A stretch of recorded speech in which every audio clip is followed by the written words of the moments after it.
नमस्कार मित्रांनो, टेक्नो अथर्व या युट्यूब चॅनलवर आपलं स्वागत। मित्रांनो, जर आपण संजय गांधी निराधार योजना, श्रावणबाळ वृद्ध पेन्शन योजना, दिव्यांग योजना किंवा इतर निराधार योजनेचे लाभार्थी असाल तर ही बातमी आपल्यासाठी महत्त्वाची आहे। कारण सप्टेंबरचा हप्ता हा 26 ऑगस्टला मिळेल का, तर या संदर्भातील एक महत्त्वाचा अपडेट आलेला आहे आणि हे अपडेट आपल्याला जाणून घेणं अतिशय गरजेचं आहे। त्यामुळे हा व्हिडिओ पूर्ण बघा, तरच आपल्याला कळेल की आता सप्टेंबरचा हप्ता हा 26 ऑगस्टला मिळेल किंवा नाही। तर मित्रांनो, व्हिडिओला सुरू करण्यापूर्वी नेहमीप्रमाणे एक विनंती करेल, जर आपण या चॅनलवर नवीन असाल तर चॅनलला सबस्क्राईब करा, व्हिडिओला लाईक करा आणि हा व्हिडिओ जास्तीत जास्त लाभार्थ्यांपर्यंत शेअर करा। तर वेळ न घालवता व्हिडिओ सुरू करूया आणि बघूया ती बातमी। तर बघा मित्रांनो, नुकतीच बातमी आलेली आहे की आता राज्य सरकारने एक मोठा निर्णय घेतलेला आहे आणि या निर्णयामध्ये असं म्हटलेलं आहे की सर्व राज्य सरकारचे जे काही कर्मचारी आहे तर त्यांना साधारणतः 1 सप्टेंबरला रेग्युलर पगार दिला जातोय।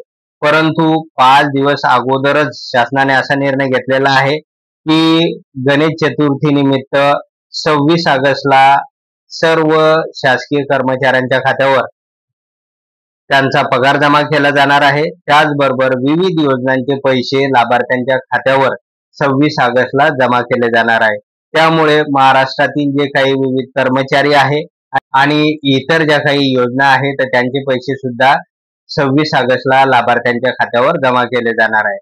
तर मित्रांनो, मग प्रश्न असा निर्माण झालेला आहे की संजय गांधी निराधार योजनेचा GR हा कालच पब्लिश झालेला आहे 22 ऑगस्टला। त्यानुसार आता संजय गांधी निराधार योजनेचे जे काही पेन्शन आहे तर दर महिन्याच्या 5 सप्टेंबरला दिले जाते आणि आपल्याला माहित आहे की ऑगस्टचे जे काही पेन्शन आहे तर ते 8 ऑगस्ट ते 10 ऑगस्ट दरम्यान सर्व लाभार्थ्यांच्या खात्यावर वितरित झालेलं होतं।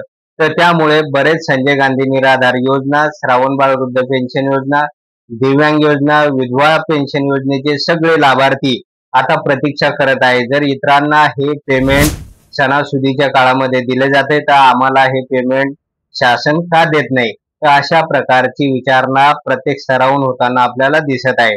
तर मित्रांनो, या संदर्भात अजूनपर्यंत महाराष्ट्र शासनाने असा कोणताही निर्णय घेतलेला नाही। तर त्यामुळे सध्या तरी अशी परिस्थिती आहे की सर्व निराधार बांधवांना हे पेन्शन 5 सप्टेंबरला मिळणार आहे। सप्टेंबरचं जे काही पेन्शन आहे GR मध्ये नमूद केल्याप्रमाणे तर ते 5 सप्टेंबर पासून आपल्या खात्यावर वितरित होईल।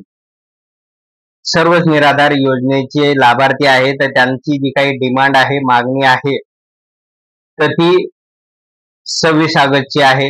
इतर योजनेच्या बांधवांना जर आपण 26 ऑगस्टला पैसे देणार असाल, त्याचबरोबर राज्याच्या सगळ्या कर्मचाऱ्यांना आपण जर 26 ऑगस्टला पैसे देणार असाल, पगार वाटप करणार असाल तर आम्हाला का नाही, तर अशा प्रकारची मागणी आता जोर धरू लागलेली आहे आणि शासनाकडे अजून 3 दिवस बाकी आहे। तर या 3 दिवसामध्ये शासन अशा प्रकारचा निर्णय घेऊ शकते आणि निराधार बांधवांच्या खात्यावर सुद्धा आता या योजनेचे पैसे जमा होऊ शकतात। तर अशा प्रकारची एक माहिती समोर आलेली आहे। परंतु मित्रांनो, निश्चितता अजून आलेली नाही, ही फक्त शक्यता वर्तवण्यात आलेली आहे। तर बघूया मित्रांनो, आता मंत्रिमंडळ स्तरावर वेगवान हालचाली सुरू झालेल्या आहे आणि संजय गांधी निराधार योजनेचा लाभही इतर योजनाप्रमाणे त्याचबरोबर सरकारी कर्मचाऱ्यांच्या पगाराप्रमाणे 7-8 दिवस अगोदर देण्यात यावा, अशा प्रकारची चळवळ किंवा अशा प्रकारची कार्यवाही आता सुरू झालेली आपल्याला दिसून येईल। त्यामुळे मित्रांनो, आपल्याला आशा ठेवायला काही हरकत नाही, परंतु मित्रांनो ही फक्त एक शक्यता आहे आणि आपल्याला जे काही पेन्शन रेग्युलर जे मिळते ते 5 सप्टेंबरला मिळणारच आहे। तर त्या संदर्भातला हा GR पण आलेला आहे। त्यानुसार मात्र जर सणासुदीच्या काळात जर हे पेन्शन जर आमच्या सगळ्या लाभार्थ्यांना जर मिळालं तर त्यांचा जो काही गणेश उत्सव आहे तर तो चांगल्या प्रकारे साजरा होऊ शकेल, अशी महाराष्ट्र शासनाकडून अपेक्षा आहे। त्यामुळे महाराष्ट्र शासनाने तातडीने कार्यवाही करून इतर सगळ्या शासकीय कर्मचाऱ्यांसोबत आमचे संजय गांधी निराधार योजना आणि इतर निराधार योजनेचे लाभार्थी आहे तर त्यांच्या खात्यावर सुद्धा हा रेग्युलर हप्ता 26 ऑगस्टला जमा करावा।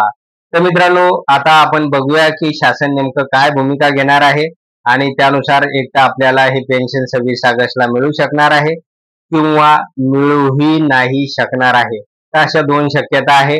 तर आता आपल्याला फक्त 3 दिवसाची वाट बघावी लागेल. या 3 दिवसात जर पैसे जमा झाले तर चांगली गोष्ट आहे, नाही तर रेग्युलरपणे आपल्याला 5 सप्टेंबरला हा हप्ता आपल्या खात्यावर जमा होईल. तर मित्रांनो, अशा प्रकारे एक महत्त्वाचा अपडेट आलेलं होतं. जर आपणास हा व्हिडिओ आवडला असेल तर व्हिडिओला लाईक करा, चॅनलला सबस्क्राईब करा आणि हा व्हिडिओ जास्तीत जास्त लाभार्थ्यांपर्यंत शेअर करा. धन्यवाद.